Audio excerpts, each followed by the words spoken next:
తెలంగాణతో పాటు ఏపీలోని పలు ప్రాంతాల్లో కూడా ఈ భూప్రకంపనలు ఉన్నాయి.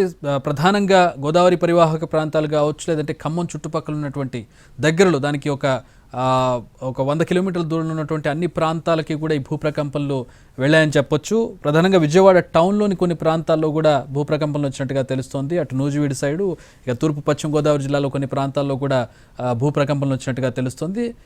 మా ప్రతినిధి శ్రీకాంత్ జాయిన్ అవుతున్నారు విజయవాడ నుంచి మరిన్ని వివరాలు అందించడానికి. ఏపీ వ్యాప్తంగా ప్రధానంగా విజయవాడ టౌన్లో కావచ్చు, ఏపీలోని జిల్లాల్లో కావచ్చు, భూకంప తీవ్రత ఏ స్థాయిలో ఉంది, ఎక్కడెక్కడ ఏ మేరకు నమోదైంది?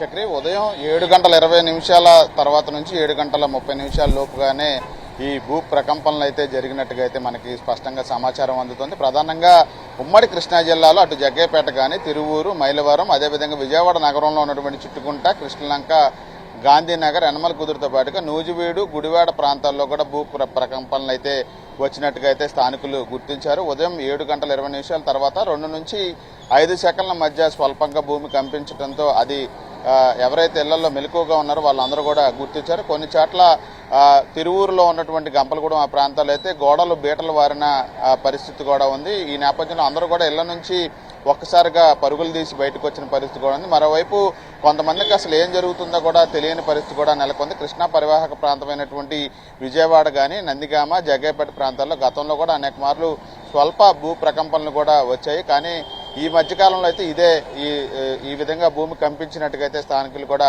చెప్తా ఉన్నారు. దాని తీవ్రత ఎంత అనే దానికి సంబంధించి అధికారుల నుంచి స్పష్టమైన అధికారిక ప్రకటన రావాల్సి ఉంది. నూజివీడులో కూడా ఇంట్లో ఉన్నటువంటి సామాన్లు కూడా పడిపోయిన పరిస్థితి. మంచం మీద నిద్రపోతున్న వాళ్ళకి సంబంధించి కానీ ఆ మంచాల మీద కూర్చున్న వాళ్ళకు కూడా ఆ ప్రభావం అనేది భూమి కంపించింది అనేది స్పష్టంగా కూడా తెలుస్తుంది. అటువైపు పశ్చిమ గోదావరి, ఏలూరు, రాజమండ్రి ప్రాంతాల్లో కూడా భూమి స్వల్పంగా కంపించినట్టుగా ఏపీలో పలు ప్రాంతాలు అంటే కృష్ణా జిల్లా మొదలుకొని అటు పశ్చిమ గోదావరి, ఈస్ట్ గోదావరి వరకు కూడా ఈ భూ ప్రకంపనలు అయితే జరిగినట్టుగా అయితే మనకి తెలుస్తూ ఉంది. చక్రి.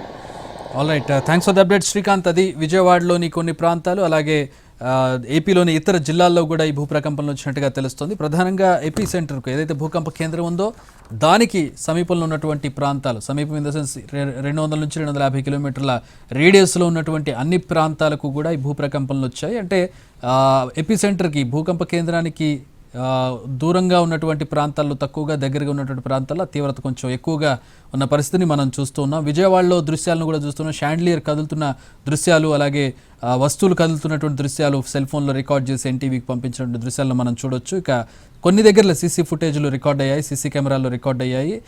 సీసీ కెమెరాలో రికార్డ్ అయిన వైబ్రేషన్స్ని మనం చూడొచ్చు. ఇటు కరీంనగర్ కావచ్చు, ఆదిలాబాద్, ఖానాపూర్, అటు తూర్పుగోదావరి జిల్లా రాజమండ్రిలో కావచ్చు. సో ప్రస్తుతం చోటు చేసుకున్నటువంటి వైబ్రేషన్స్ని చూస్తూ ఉన్నాం.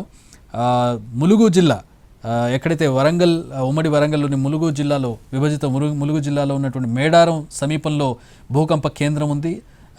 ఎపిసెంటర్ ఐలాపురం, ఇక హైపో సెంటర్ ఏదైతే భూమి అంతర్భాగంలో, భూగర్భంలో పాయింట్ మనం చూసినట్టు దాదాపు భూ ఉపరితలం నుంచి 40 కిలోమీటర్ల లోతులో ఈ భూకంప కేంద్రం ఉన్నట్టుగా తెలుస్తోంది.